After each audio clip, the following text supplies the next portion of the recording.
우리 피아노 조합에 맞춰서 우리 묵상으로 기도하시므로 우리 주일 오전 예배 하나님 앞에 예배로 나가길 원합니다. 우리 다 같이 묵상으로 기도하십니다.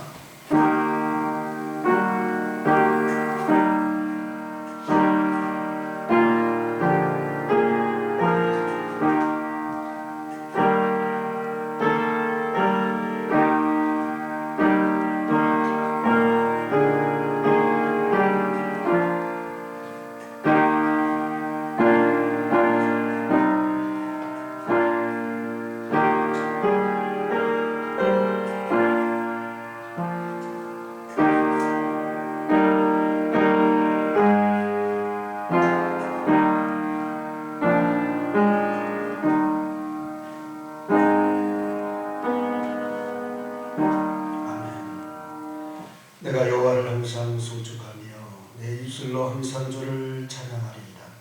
내 영혼이 여호와를 자랑하리니 공고한 자들이 이를 듣고 기뻐하리로다. 나와 함께 여호와를 광대하시라 하며 함께 그의 이름을 높이세. 아멘. 역사를 주관하신 하나님, 2020년을 보내고 2021년을 맞이합니다. 주의 목전에서 천년이 지나간 어제 같으며 밤의 한순간 같을 뿐임을 알기에 우리의 일생이 순식간에 다하여 가는 것을 느끼며 더욱 하나님을 의지하기를 원합니다. 오늘도 주님의 인자하심을 베풀어 주셔서 가정에서 영성으로 예배하는 저희들 마음을 만족하게 하시고 우리 일생을 즐겁고 평안한 길로 인도하시는 주님의 은혜를 사모하며 그 은혜를 누리기에 합당한 주의 거룩한 성도들 다 될 수 있도록 은혜를 허락하여 주시옵소서. 오늘도 좋은 것으로 우리의 심령을 만족케 하심을 믿고 감사드리며 예수님 이름으로 기원합니다. 아멘. 우리 사도신경으로 우리의 신앙을 고백드립니다. 전능하사 천지를 만드신 하나님 아버지를 내가 믿사오며 그 외아들 우리 주 예수 그리스도를 믿사오니 이는 성령으로 잉태하사 동정녀 마리아에게 나시고 본디오 빌라도에게 고난을 받으사 십자가에 못 박혀 죽으시고 장사한 지 사흘 만에 죽은 자 가운데서 다시 살아나시며 하늘에 오르사 전능하신 하나님 우편에 앉아 계시다가 저리로서 산자와 죽은 자를 심판하러 오시리라.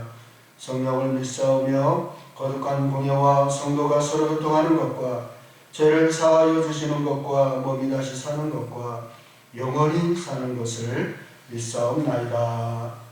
아멘. 우리 다같이 찬송가 384장을 우리 찬송하십니다.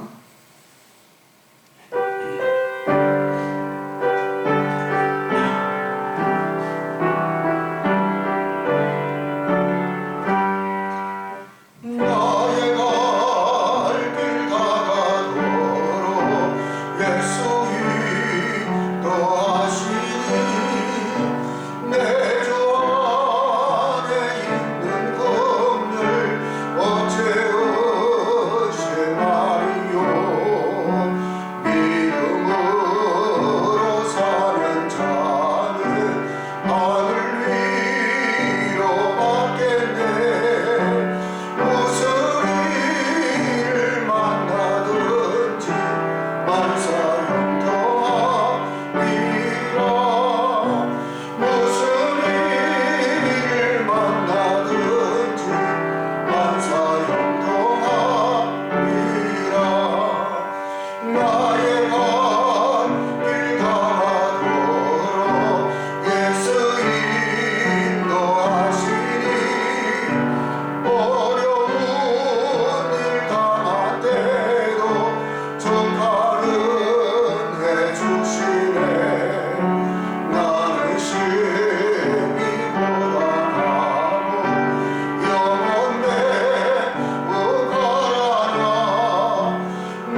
하나님 말씀은 시편 57편 1절에서 11절 말씀,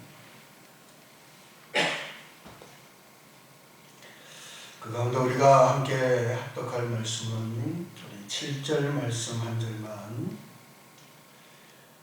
우리 함께 합독하길 원합니다.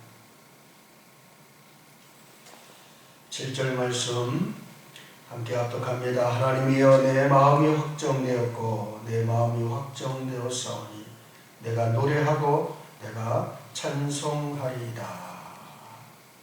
아멘. 오늘 본문 말씀 가운데 오늘 요절로 읽은 7절을 보면 매우 의미 있는 말씀이 있습니다. 하나님이여, 내 마음이 확정되었고 내 마음이 확정되었사오니 내가 노래하고 내가 찬송하리이다 하는 말씀이에요. 사람의 마음이 확정된다는 것은 매우 중요합니다. 왜냐하면 삶의 패턴을 완전히 바꿀 수 있기 때문입니다. 오늘 본문의 전체적인 내용 중에 1절에서 6절까지의 내용을 한번 보면 1절에서는 내게 은혜를 베푸소서라는 기도로 시작하는데 4절에 가서는 내 영혼이 사자들 가운데 살며 내가 불사르는 자들 중에 누웠으니 곧 사람의 아들들 중이라. 그들이 이는 창과 화살이요 그들의 혀는 날카로운 칼 같도다 라는 내용을 볼 때 오늘 시인은 매우 다급하고 절망적이고 우울하고 고민스러운 마음을 드러내는 모습을 우리가 본문에서 볼 수 있습니다. 그러나 8절에서 11절을 보면 다윗의 기도의 내용이 기쁨과 감사와 찬송과 영광을 하나님께 돌리는 내용으로 완전히 바뀌어진 것을 우리가 볼 수 있습니다. 다윗에게 있어서 이런 놀라운 반전의 원인이 어디에 있을까요? 그것은 바로 7절에 그 해답이 있습니다. 하나님이여, 내 마음이 확정되었고 내 마음이 확정되었사오니 내가 노래하고 내가 찬송하리이다 라는 말씀이에요. 자, 마음이 확정된다. 여기 우리는 마음이 확정이라고 하는 이 단어의 의미를 우리는 한번 되새겨 볼 필요가 있습니다. 사전적인 정의는 확실하고 틀림없이 정해지다 라는 뜻입니다. 그러나 오늘 우리 원문의 의미는 확고하다, 확립하다, 고정되다, 또 결정되다 라는 뜻입니다. 원문을 가장 뒷받침하는 성경 구절이 시편 112편 7절에 보시면 그는 흥한 수문을 두려워하지 아니하며 여호와를 의뢰하고 그의 마음을 굳게 정하였도다 라는 말씀이에요. 어떤 일로 고민합니다. 어떤 일 때문에 걱정합니다. 또 갈등합니다. 방황합니다. 결정적으로 답을 얻어서 그것으로 결정을 내리고 내 마음을 고정할 때 삶의 놀라운 변화와 반전이 일어나더라 하는 거예요. 그러나 중요한 것은 인간 스스로 무엇을 확정하기가 쉽지 않다는 겁니다. 오늘 본문의 다윗의 경우도 마찬가지입니다. 자신의 심전에 일어나는 이해하기 어려운 여러 가지 일들을 쉽게 결정짓기가 힘들었습니다. 그러나 하나님께서 도와주십니다. 오늘 본문 7절을 잘 보시면 다윗이 스스로 자신의 마음을 확정했다고 하지 않습니다. 여기 확정되었고 확정되었사오니 라고 하고 고백합니다. 즉 하나님께서 확정되게 해주셨다라고 하는 뉘앙스를 담고 있습니다. 오늘 우리 모두가 2021년을 또 새해를 성공적으로 행복한 삶을 살기 위해서는 다윗과 같이 확정된 마음을 가지고 출발할 수 있는 은혜가 우리 모두에게 있기를 주님의 이름으로 축복합니다. 자, 확정된 마음이 우리의 삶에 그 어느 것보다 중요하다 하는 거예요. 그러면 어떤 의미에서 중요한지를 오늘 우리는 다윗의 삶을 살펴보면서 함께 말씀의 은혜를 나눌 수 있기를 소원합니다. 우선 마음을 확정하기 전에 다윗의 삶을 우리가 먼저 봐야 돼요. 마음이 확정되기 전에 다윗의 삶은 의문부호를 가지고 살았습니다. 시편 10편 1절에 보면 여호와여 어찌하여 멀리 서시며 어찌하여 환난 때에 숨으시나이까 라는 의문점을 가지고 있습니다. 더 나아가서 시편 22편 1절에도 내 하나님이여 내 하나님이여 어찌 나를 버리셨나이까 어찌 나를 멀리하여 돕지 아니하시오며 내 신음소리를 듣지 아니하시나이까 라고 절규하고 있습니다. 오늘 이처럼 우리도 왜라는 의문점을 가지고 살아갈 때가 있습니다. 또 한 가지 언제까지입니까? 라는 궁금증을 가지고 살아갔다는 거예요. 시편 62편 3절에 보시면 넘어지는 담과 흔들리는 울타리같이 사람을 죽이려고 너희가 일제히 공격하기를 언제까지 하려느냐는 말씀이 있습니다. 더 나아가서 시편 94편 3절에 보면 여호와여 악인이 언제까지 개가를 부르리까? 라는 질문을 하는 것을 우리가 볼 수 있습니다. 이 말씀은 다윗이 고통 중에 살았다는 고백입니다. 시편 31편 9절에도 여호와여 내가 고통 중에 있사오니 내게 은혜를 베푸소서. 내가 근심 때문에 눈과 영혼과 몸이 처하였나이다 라고 고백합니다. 더 나아가서 시편 9편 13절에도 여호와여 내게 은혜를 베푸소서. 나를 사망의 문에서 일으키시는 주여. 나를 미워하는 자에게서 받는 나의 고통을 보소서 라고 할 정도로 지금 다윗은 고통을 받으며 살았습니다. 자, 왜 이렇게 고통을 받으면서 살아야 하는가에 대한 답을 얻지 못하고 있는 다윗. 오늘 우리의 인생에도 답이 없으면 다윗처럼 우리는 힘든 고난의 고통의 길을 우리도 걸어갈 수 있다는 거예요. 고통을 당하면서 왜 고통을 겪어야 하는지 모릅니다. 그것이 얼마나 힘든지, 얼마나 계속되는지 우리는 아무도 알 수 없습니다. 누구든지 마음에 확정하기까지는 고민합니다. 예를 들면 이런 것이 있을 거예요. 어떤 문제를 만났을 때에 이 문제를 어떻게 해결해야 되나?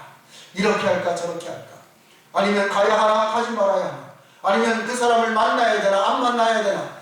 좀 더 심각한 문제로는 내가 살아야 되나 죽어야 하나 하는 문제라는 거죠. 하나님 앞에서도 우리가 하나님의 말씀에 순종을 해야 하는가? 아니면 버텨야 하는가? 신앙생활에도 좀 더 열심을 해야 되는가? 아니면 그저 적당하게 해야 되나? 기도생활도 대충, 전도도 대충, 11조도, 충성도, 봉사도 그저 대충. 우리가 이런 문제를 가지고 망설여지면, 그 문제를 가지고 고민한다고 한다면 삶에 재미가 없습니다. 삶이 고달프기 시작하다는 거예요. 새해를 맞이해서 새해답게 살기를 원합니다. 그러기 위해서는 2021년 새해에는 이런 문제들을 가지고 더 이상 허송세월을 보내지 말고 확정된 마음을 가지고 좀 더 의미 있게 살아가시는 우리 마현중앙의 성도들이 다 될 수 있기를 주님의 이름으로 축복합니다. 그러면 다윗의 마음이 확정된 비결이 어디에 있느냐 하는 거예요. 지금 다윗은 고난 중에 하나님의 사랑을 받으면서 그 마음을 확정하고 있습니다. 다윗은 힘들고 또 어려운 고난의 여정을 보내면서 그 고난에 있는 자기를 향한 하나님의 사랑을 깊이 깨닫게 됩니다. 모든 고통에는 뜻이 있다고 말합니다. 고통을 위한 고통은 하나도 없습니다. 시편 119편 71절에 보시면 고난당하는 것이 내게 유익이라 이로 말미암아 내가 주의 율례를 배우게 되었도다 라는 고백이 있습니다.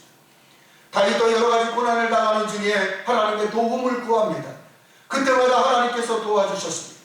시편 22편 19절 20절을 보시면 여호와여 멀리하지 마옵소서. 나의 힘이시여 속히 나를 도우소서. 내 생명을 칼에서 건지시며 내 유일한 것을 개의 세력에서 구하소서 기도합니다. 얼마나 절박한 기도입니까?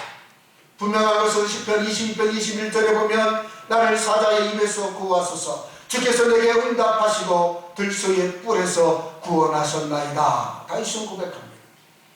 더 나아가서 시편 118편 13절에 보시면 너는 나를 밀쳐 넘어뜨리려 하였으나 여호와께서는 나를 도우셨도다 라고 다윗은 고백하고 있습니다. 이처럼 다윗은 고난 중에서 자기를 도우시는 하나님을 만나면서 하나님이 자기를 사랑하신다는 사실을 깨닫게 되었고 더욱 하나님을 의지하기로 마음에 확정하게 되었습니다. 더 중요한 것은 기도하면서 확정했다는 거예요. 다윗은 어려운 문제를 만날 때마다 그 문제를 놓고 하나님 앞에 간절히 기도했습니다.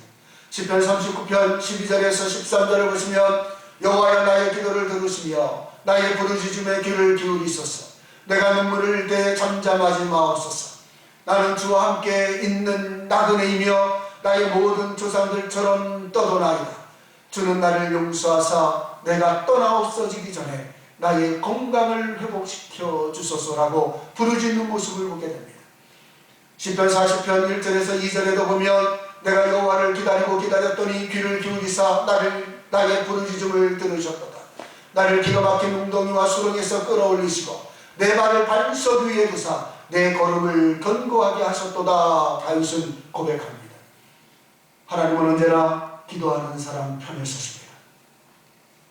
좋은 예로 다윗을 가장 많이 힘들게 한 사람은 뭐니 해도 아마 사울 왕일 것입니다.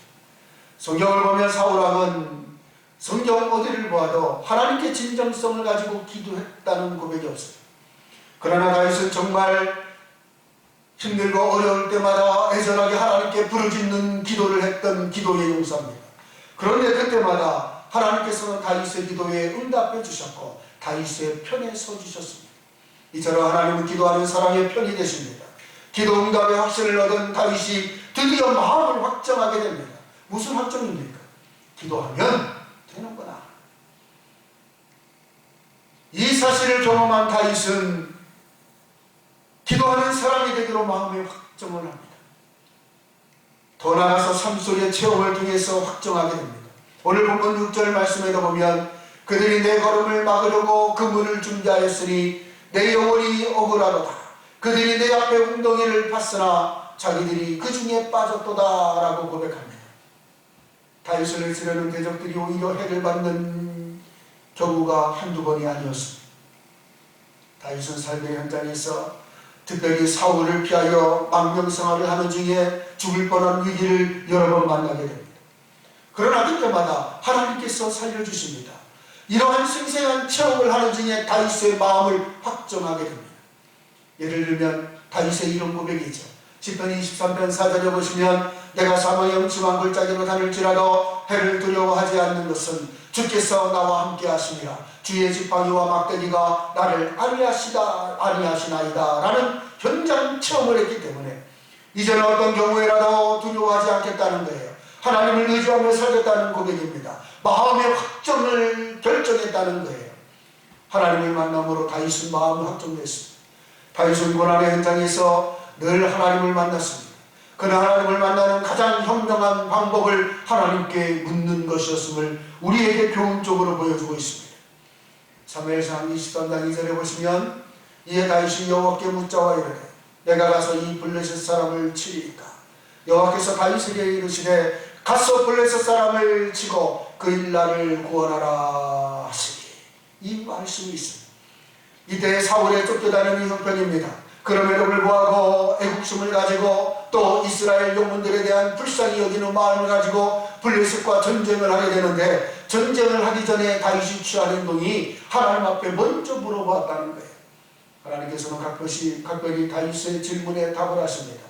사무엘상 30장 8절에도 보면 아말렉과의 싸움에서 다윗이 여호와께 묻자와 이르되 내가 이 군대를 추적하면 따라잡겠나이까 하니 여호와께서 그에게 대답하시되 그를 쫓아가라. 내가 반드시 따라잡고 도로 찾으리라 하는 응답을 받고 추격해서 잃었던 가족과 재산을 도로 찾아오는 역사를 이루어갑니다. 이처럼 다윗은 늘 기도로 하나님을 만났고 하나님께서는 언제나 친절하게 다윗을 만나주면서 도와주셨습니다. 이런 놀라운 경험을 한 다윗은 마음의 확정을 하게 되는 거예요. 어떤 확정입니까? 어떤 문제도 하나님이 함께 하시면 된다 하는 거예요. 이런 경험, 하나님이 함께 하심으로 하나님의 뜻에 맞춰서 내 마음을 확정하면 하나님이 역사하시고 하나님이 일하시고 하나님이 도우시고 하나님이 승리있게 하신다. 이런 마음의 확정함이 세워지는 오늘 다윗과 같은 우리 마여중앙의 성도들이 될 수 있기를 주님의 이름으로 축복합니다. 자, 이제 다윗의 마음이 확정된 이후의 삶의 변화입니다. 이제부터는 기쁘고 즐거운 삶을 살아갑니다. 마음을 확정하기 전에 다윗은 늘 불안하고 늘 쫓기는 가운데 고달픈 삶을 살았습니다. 그러나 이제는 다릅니다. 오늘 보면 7절에 보시면 하나님이 내 마음이 확정되었고 내 마음이 확정되었사오니 내가 노래하고 내가 찬송하리이다. 마음에 확정된 믿음의 고백을 하나님 앞에 올립니다. 얼마나 놀라운 반전입니까? 여러분 시편 31편 9절 10절에 보면 여호와여 내가 고통 중에 있사오니 내게 은혜를 베푸소서. 내가 근심 때문에 눈과 영혼과 몸이 쇠하였나이다. 내 일생을 슬픔으로 보내며 나의 연수를 탄식으로 보내며 내 기력이 나의 죄악 때문에 약하여지며 나의 뼈가 쇠하는도다. 이것이 바로 다윗의 마음이 확정되기 이전의 그 심령의 상태예요. 그러나 이제는 다릅니다. 이제는 마음이 확정되었습니다. 이제는 노래하고 찬송하겠다는 겁니다. 더 나아가서 감사하는 삶으로 변화되어집니다. 다윗도 한때는 원망과 불평의 삶을 살았던 사람이에요. 여러분 시편 1절에 보면 여호와여 어찌하여 멀리 서시며 어찌하여 환난 때에 숨으시나이까 하나님 앞에 호소합니다.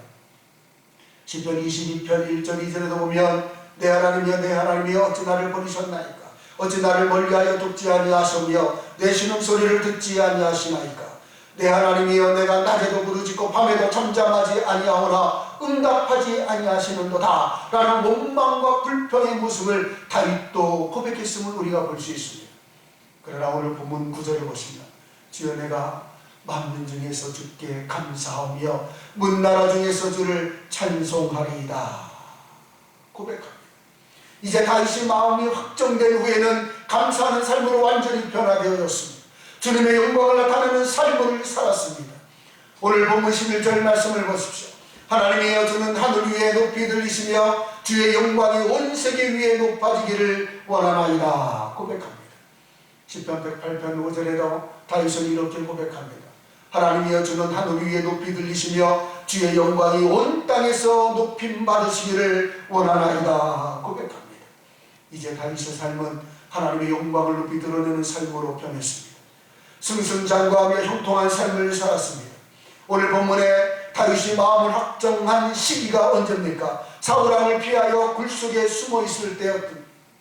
사무엘상 22장 1절에 보시면 그러므로 다윗이 그곳을 떠나 아둘람 굴로 도망하며 그 형제와 아버지의 온 집이 듣고 그리로 내려가서 그에게 이르렀고 라고 하는 말씀이 있습니다. 이런 굴 속에 숨어 있는 중에도 하나님의 은혜로 마음을 확정합니다. 마음이 확정된 후에 사울이 죽고 다윗이 왕이 되어 이스라엘을 다스리는 중에 다윗의 삶은 그야말로 승승장구하는 형통의 삶을 살았습니다. 사무엘하 3장 1절을 보시면 사울의 집과 다윗의 집 사이에 전쟁이 오래매 다윗은 점점 강하여 가고 사울의 집은 점점 약하여 가리라 기록합니다. 역대상 18장 6절에도 보시면 다윗이 다메섹 아람의 수비대를 두매 아람 사람이 다윗의 종이 되어 조공을 바치니라. 다윗이 어디로 가든지 여호와께서 이기게 하시니라 성경은 기록하고 있습니다. 행복한 삶의 비결이 어디에 있을까요? 그것은 우리의 마음을 바로 확정하는 것입니다. 이제는 더 이상 머뭇거리지 마십시오. 개인적인 문제나 또 가정의 문제나 직장과 사업의 문제, 대인관계 또 신앙생활이나 사명을 감당하는 모든 문제와 모든 일에서도 하나님께 원하시는 쪽으로 하나님이 기뻐하시는 쪽으로 우리의 마음이 확정되기를 축복합니다. 마음을 확정하고 나면 우리의 모든 삶은 우리가 생각했던 전혀 다른 우리의 삶이 열려집니다.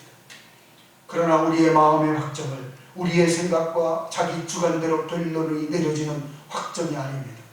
우리의 마음의 확정의 기준은 언제나 하나님의 말씀입니다. 더 나아가서 성령의 인도를 받으면서 확정하시기를 주님의 이름으로 부탁을 드립니다. 로마서 8장 5절에서 6절을 보시면 육신을 따르는 자는 육신의 일을 영을 따르는 자는 영의 일을 생각하나니 육신의 생각은 사망이요 영의 생각은 생명과 평안이니라 고백합니다. 그러므로 육신의 생각으로 마음을 확정하지 말라는 거예요. 영의 생각으로 우리의 마음을 확정해야 된다는 것입니다. 하나님께서는 예수님이 흘리신 보배로운 피로 죄-씻음 받고 하나님의 말씀으로 거듭나고 성령 충만한 가운데서 성령님의 인도를 받아 우리의 마음이 확정된 삶을 살기를 우리 하나님은 원하고 계시다는 사실입니다. 하나님이 도와주셔야 우리의 마음이 확정됩니다. 마음이 확정된 후에는 확정된 몸과 마음으로 예배를 드려야 하나님께서 기뻐하십니다. 확정된 마음으로 찬송해야 합니다. 확정된 마음으로 기도해야 합니다. 확정된 마음으로 헌신해야 합니다. 확정된 마음으로 헌금도 드려야 합니다. 확정된 마음으로 순종해야 합니다. 확정된 마음으로 충성도 하고 예배도 드려야 합니다. 그럴 때 하나님이 기뻐하신다는 사실이에요. 중요한 것은 하나님께서 마음이 확정된 사람에게 주시는 복이 있다는 것입니다.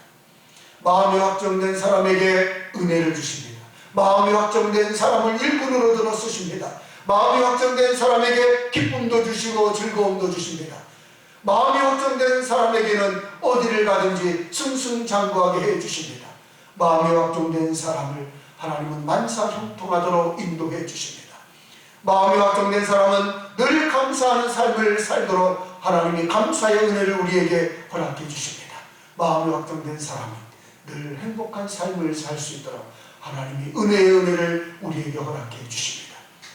마음이 확정된 사람만이 하나님께 영광을 돌리는 삶을 살 수 있다는 사실입니다. 그러므로 하나님의 도우심 가운데 확정된 몸과 마음을 가지고 하나님께 마음껏 영광을 돌리는 삶을 살아가시는 오늘 영상으로 예배하는 우리 마연중앙의 모든 성도들과 가정들이 될 수 있기를 주님의 이름으로 축복합니다. 아멘. 기도하겠습니다. 우리를 사랑하시는 아버지 하나님 은혜를 감사합니다. 우리의 인생은 하루에도 어떤 일을 만날는지 아무것도 알 수 없는 인생을 살아가는 미약한 존재들입니다. 2020년을 어떻게 살아갔는지 또 2021년을 어떻게 살아가야 될지 모르는 우리들이 하나님만을 의지합니다. 세상을 향하던 우리의 마음을 돌이켜서 하나님을 향하여 우리의 마음을 확정하기를 원합니다. 그래서 오직 오늘도 살아계시고 우리의 삶의 주인이 되시고 우리의 가정과 생업과 자녀들과 이 나라와 이 땅의 모든 민족과 인생들의 주인이 되시는 하나님만을 섬기며 확정된 마음과 삶을 통해서 하늘을 복되고 아름답고 감사하는 삶으로 하나님께 영광을 돌리는 삶의 승리를 이루는 우리 마연중앙의 모든 성도들 될 수 있도록 은혜를 허락하여 주시옵소서. 지금은 우리 주 예수 그리스도의 은혜와 우리를 인도하시고 길을 여시는 아버지 하나님의 그 크신 사랑하심과 우리를 주의 길로 흔들림 없이 달려가도록 도우시고 역사하시는 성령 하나님의 교통하심이 2021년 우리의 마음을 확정하고 흔들림 없이 말씀 안에 세워진 거룩한 주의 자녀들로 말씀 안에서 행복한 삶을 살아가는 복된 성도들과 가정들 되기를 소망하며 오늘도 예배로 머리 숙인 모든 심령들 위에와 우리의 자녀들과 생업 위에 이제로부터 영원까지 함께 있을지어다. 아멘.